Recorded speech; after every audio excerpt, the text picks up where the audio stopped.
All right, so the last speaker of the evening, her name is Amber J. Slooten, but I asked and we can call her Amber. She is creative director and owner of the... Shit, I forgot my word. The Fabricant, sorry.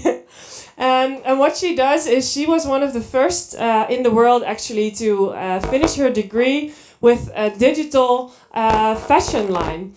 And the thing she did was extremely controversial back then because she studied at the Amsterdam Fashion Institute, and they really want you to make at the end of your study, they want you to make a physical collection. So they want to see models running up and down the runway, wearing the clothes that you designed. And for Amber, this really felt like a kind of friction because she knew, well, I don't know. She knew that the fashion industry is one of the most polluting industries in the world. And even though she really loved making fashion, she didn't want to be a part of this polluting industry. So her idea was to make digital fashion. But then the next question arises, how can you wear digital fashion? Or how does it look on me? How can I wear it? Can I put it in my closet? Where can I sell it? How can I buy it? And her passion and her vision is that she wants to create a future with her art and her fashion designs where the only waste is data. So, Amber, I hope you can answer some of the questions that we have about digital fashion. So please give it up for the last speaker.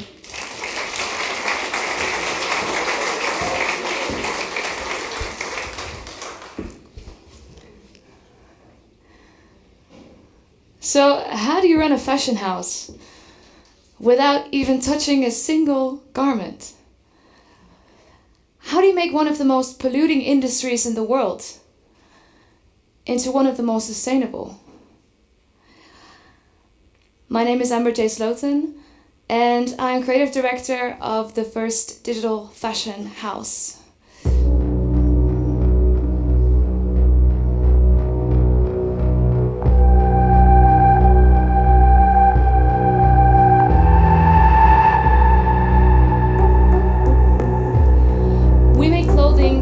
That is always digital and never ever physical. And with that, we waste nothing but data. Today, I'm going to take you on a little journey into a world that for some of you might be familiar and for some of you might not be. But it's crucial to understand the future of any industry.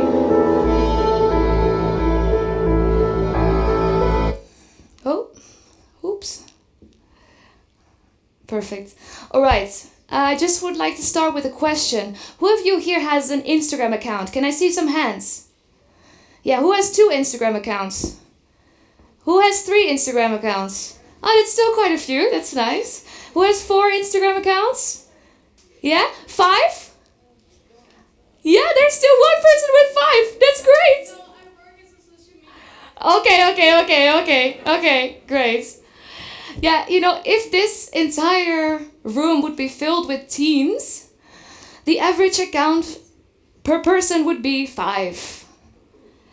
Yeah, so they have one for their parents, one for their friends, and like 3 to experiment with who they are in this digital space.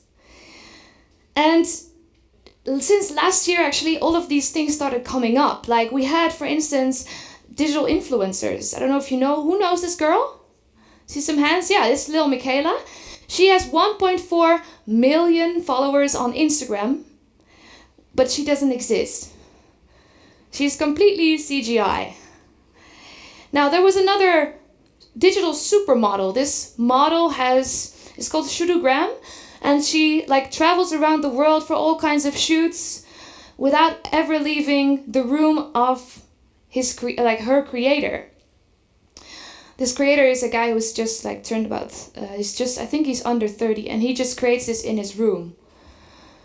So last year there was this whole culture going with like digital influencers, and the youth is already very familiar with that. If you see games like Fortnite, for instance, this game is for free. You can download it for free. Who knows Fortnite? See some hands? Yeah, almost everyone, that's great. So it's extremely popular. And the youth nowadays, is very familiar with buying digital items there. This game is for free and it makes per year about $2.4 billion in in-game revenue. Let me say that again. $2.4 billion in products that have never existed in real life. And for the youth, this is really normal. They don't ask their parents anymore for money to go get a jacket in the city and, go along with their parents, go shopping. No, they want money for their outfits in Fortnite. They want to look the coolest in the night before school, not the day of school itself. So this youth is very much familiar with identity, with this message. Now, I am still from a generation before that. I'm a millennial. I'm in between two generations. So I actually grew up with a physical world, but I started getting familiar with a digital world. And the most amazing thing was that as a girl, I used to love wearing dresses because, I just loved the way they flowed around my body, and I wouldn't leave the house without a dress. Like, it was part of my identity. It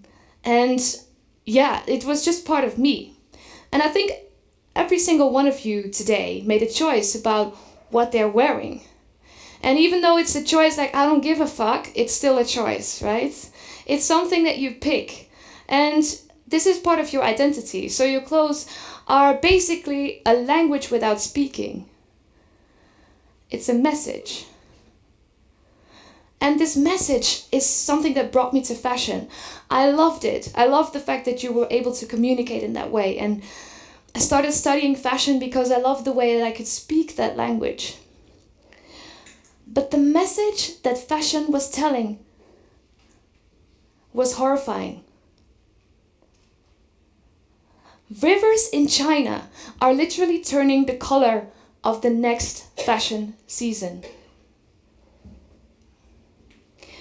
Perfectly new, unworn clothes that are just created and have an overstock brands, they just burn them. Perfectly new clothes. A lot of big brands came into the news with the fact that they just cannot get rid of the clothes that they cannot sell. And all of the clothes that are in the shops right now, if they don't sell, they will either get burned or they will be sent to a third world country.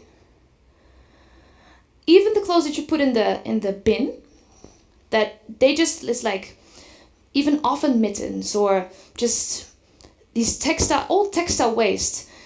It is being sold to Ghana, for instance. Linda Falkeman, who made this picture, she actually is a researcher and she went to Ghana and she saw this. The fact is that we ship about every single piece of our textile waste we ship to Ghana, and there is 20% being resold on the market, and about 80% ends up like this. And as a young fashion designer, I felt this incredible responsibility. I thought, I cannot continue this way. What am I doing in this madness? I felt so obsolete. And then I started remembering my youth, the way I was able to kind of express myself. I used to play a lot of games when I was younger. Like I said, I'm a millennial, so I learned how to use these digital techniques quite early in my life. I loved the way I could dress my Sims, for instance. Who knows Sims here? See some hands? Yeah, great. So I used to love that. The fact that I could shift identities between different characters. I could dress myself endlessly, and I didn't need a big closet for that. I can even get green skin if I wanted. It was amazing. So I started remembering that, and with a couple of great coincidences, I started specializing in this kind of digital fashion thing. It was a minor at my school, and I thought, hey, this could be quite interesting. But they used the software, which is like a fossil. It looked like it was from 2007. And it was 2014 back then. I was like, there needs to be something else. So I started specializing, researching. I came to software that I really enjoyed. And then I came back to my school with the idea hey, I want to graduate with a digital collection. And all my teachers looked at me like, she cray.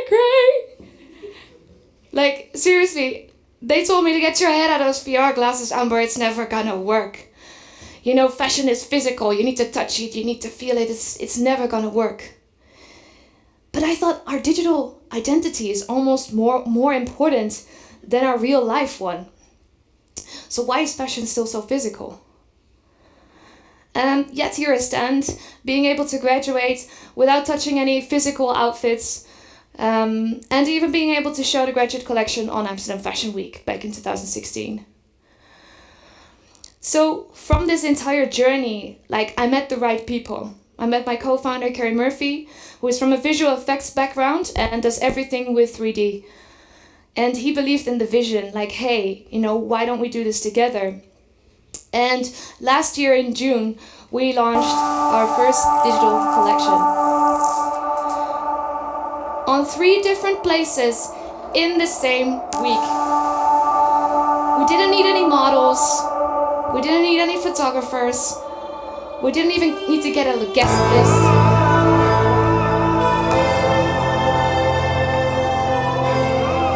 But there was still that same emotional reaction.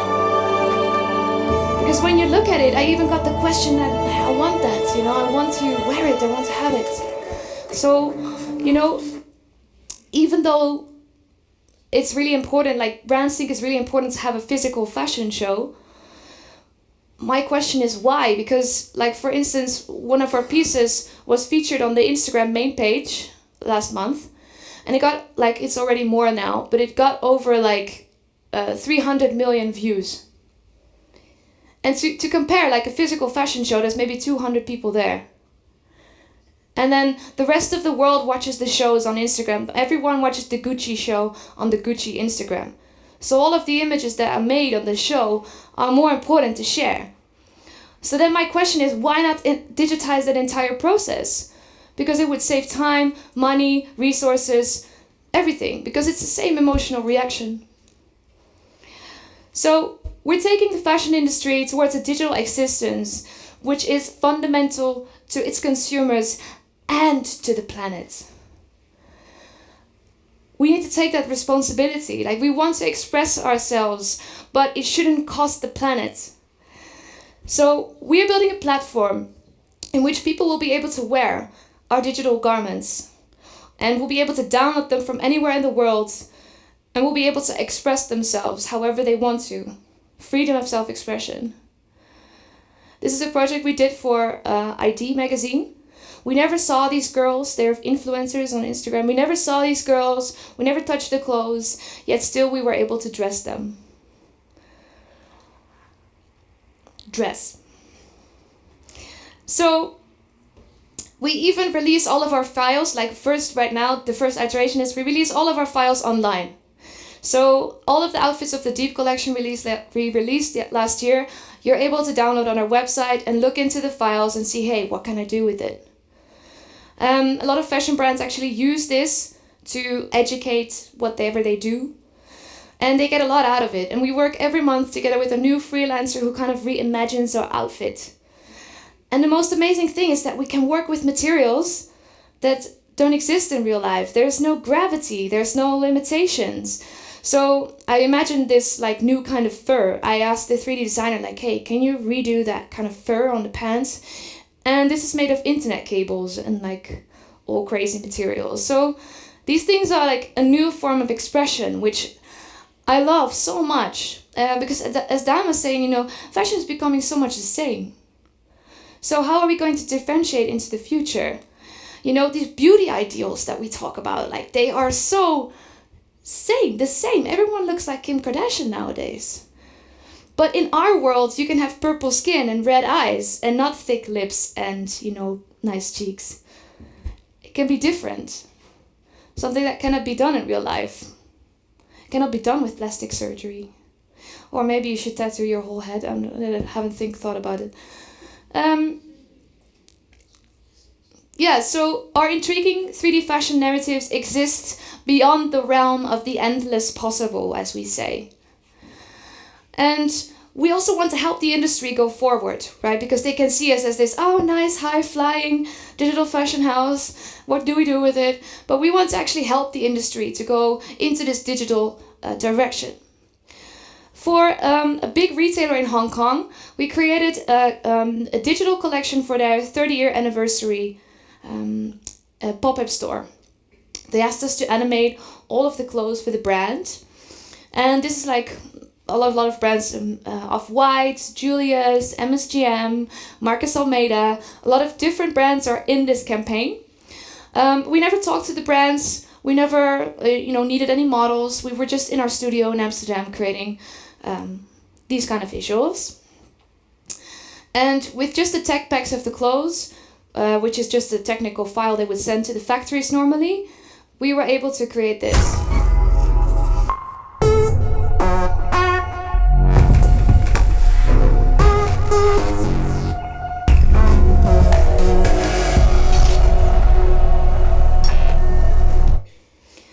These animations were shown in videos in a physical pop-up store. It looked like this. And people were able to order from the screens, but there were no physical clothes in the store. So there was no clothes hanging there in the racks. It was just the screens.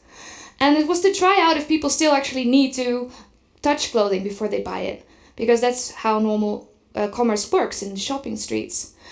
And what they actually saw was that the pop-up store didn't even make it to all of the locations because the collection was sold out that fast. Another thing we did was for a denim brand. They actually have a circular denim fabric. And the nice thing about it is that, we actually really engaged with the brand because we thought it was really great that they do a circular denim fabric because denim is actually extremely polluting. So this is something that we agreed with, and then we visualized this garment for them. And actually the funny thing was that our garment looked better than the real one, which was kind of a problem. So we run into a lot of things, but we can decide everything, right? We can decide the lighting, the backgrounds, we can put lights inside, and even no models. And the nice thing about this is that some people even said, hey, I love looking at this because there is no reference for who is wearing it, so I can see myself in it better.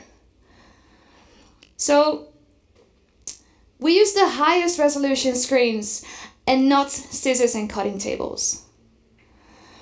The term haute couture is protected by law. There's only like a small group of brands that are actually inside this couture circle. And the thing is, this gets decided by a very small committee. And if you're inside the group, you have to have a lot of rules that you have to go by, and you have to make this and that and craftsmanship and make it personal for the people.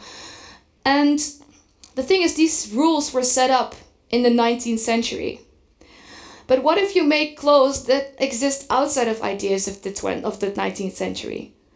Like, what does that look like? How does a fashion house operate in the 21st century? So we came up with the term thought couture. Because our couture exists beyond the physical, just like a thought. And we want to raise the awareness of people to start thinking differently about the way we wear clothes. This is a project we did together with Dapper Labs, who is a blockchain company. Blockchain, who knows blockchain? Who knows blockchain? Who knows how it works? Yeah, that's not another few yet. So what it means is basically you have ownership over a digital item. And I thought it was very interesting, the question from the previous presentation about the ownership of digital items. We were able to create an ownership over a digital garment. So this is what it looked like, the digital garment. And it was put on the blockchain. It had a unique code. So it was only visible for that person. It was only that item for that person. And this is our model. This is Johanna Jaskowska. Who knows Johanna Jaskowska? There's so many. No, she's an influencer who created a Beauty 3000 face mask on Instagram. She was one of the first to do the Instagram face masks. She was like a pioneer in that, together with a very small group of people. She decided to wear our garment on the rooftop in New York. This is actually a suit from my graduation. Really funny. And, maybe 20 people saw her walking that day. But millions of people saw her wearing the garment online. So I'm asking you, like, what's the difference? The garment got sold on an auction. It was auctioned to the new owner in May last year for $9,500. Because it was unique and because it was the first of its kind. It got world press. So the new owner of this garment sent us a picture and we were able to dress her again in the digital item. We never saw her, we never talked to her. She just sent us the visuals and we were able to dress her, and she was able to wear this again on her social channels, so on her Facebook. So I guess what I want to say here is that digital only products have a place to exist in the future. And I would love to ask you, all of you, think about what product in your life could actually be digital right now. And how can we push more for this digitization? Because it is fundamental to the future of this planet. We cannot continue like this. And to continue the way we do now is like much crazier than anybody ever called me in school. So yeah, ending off with a quote of one of my biggest inspirations, Isaac Asimov. Things don't need to be real when they seem to be. Thank you. Thank you. Thank you, Amber. If whoever had the throw box, if they can bring it forward. In the meantime, I had a question coming in from the live stream. Awesome. The question is, would you actually fabricate an extravagant garment from your collection as a made-to-order piece? Because then you wouldn't have to overproduce or build up a lot of stock that gets thrown away. So yeah, this is a very logical step for fashion to take in the future. I believe in that completely. But we as a fashion house said as a statement that we will not create any more physical products because we think there's enough clothes in this world. Honestly, I was just talking over dinner that for the next 50 years, there's enough clothes to dress everyone. So I mean, the reason why we're buying new stuff is more because of an emotional need. So then it's quite interesting to see, hey, can we actually express ourselves emotionally via digital channels? So we really believe in the power of this 3D product. So we do not want to create any more physical clothes. And all of our items also exist with materials that cannot really exist in real life. So we want to push that boundary. Is the throw box somewhere? Can someone bring it forward? Yeah. We have a question up here, if you can throw it to her. Thank you. Yeah, I was wondering, as this media allows you, do you think you will go like further from clothes, but maybe from like a bit like the face masks on Instagram, but like something which might look like prosthesis or which might change the color of the skin or get like really outside of this idea of physical fabric, which is like even it's a bit further from clothing, but it still looks like clothing? Yeah, I think for me that is where the biggest inspiration lies. So these are materials that we haven't used yet, because fashion has been reinterpreting the same thing, and then it's the whole time, oh yeah, then it's the 70s trend, and then it's the 90s trend, and then it's like the 2000s trend, and we're like constantly recycling things that have already been done, and it's very hard to see something new. So for me, I vouch for this new creative flow, the fact that we can use these materials, and maybe I want to create a jacket with a waterfall on the back, or maybe I want to create a jacket that grows with me, or whatever. There's a whole new way to express yourself with these crazy materials that no one has ever used before, because it's like an unexplored territory, literally. Yeah. Yeah, thanks. Well, I know that these techniques of creating 3D are really challenging, and especially if you want to make something look really realistic. How does the process in 3D like inform your process as a designer? Because I can imagine it is super different from creating clothes in real life. Yeah, it's completely different. So I used to, you know, how traditional clothes are made is like you have a pattern, you cut it out of the fabric, then you sew it together, and then you see what it looks like. But to me, this process was so slow I was like only able to see in the end what went wrong in the beginning, and then I had to make 3 extra samples in order to get it right. But within 3D you get immediate feedback. So you're able to kind of sculpt like what I do, I sculpt my way around the body and I create like these shapes that I think are beautiful. And I save 100 versions, and if I cut somewhere, for instance, it's not physical cut. Like in real life you cannot really go back, you have to sew it again. But in there you just click Ctrl Z. Like it's that easy. So to have like this endless library of materials and colors and fabric, for me that was really an outcome as a designer. And I honestly don't get why designers are still so stuck to the physical world, because in this crazy digital world you have so much opportunity and like so much more creative freedom. Yeah. All right, thanks. Yeah, there's one more question in the back. If you can throw the microphone. Where? All right. Yeah. Thanks. I have had one thought that I really like your idea of open source and that everyone can download it, and this is a really great thing. And also but thinking about this sustainability and like the natural aspect of throwing away all these clothes, what you mentioned, is also important for me to think about that digitality is not like it also produces a lot of carbon dioxide. Like it's not that it's not physical, because you need all the servers to run and you need to feed the servers with energy. And this is not just nothing, it really produces a lot. And every file which is uploaded and downloaded.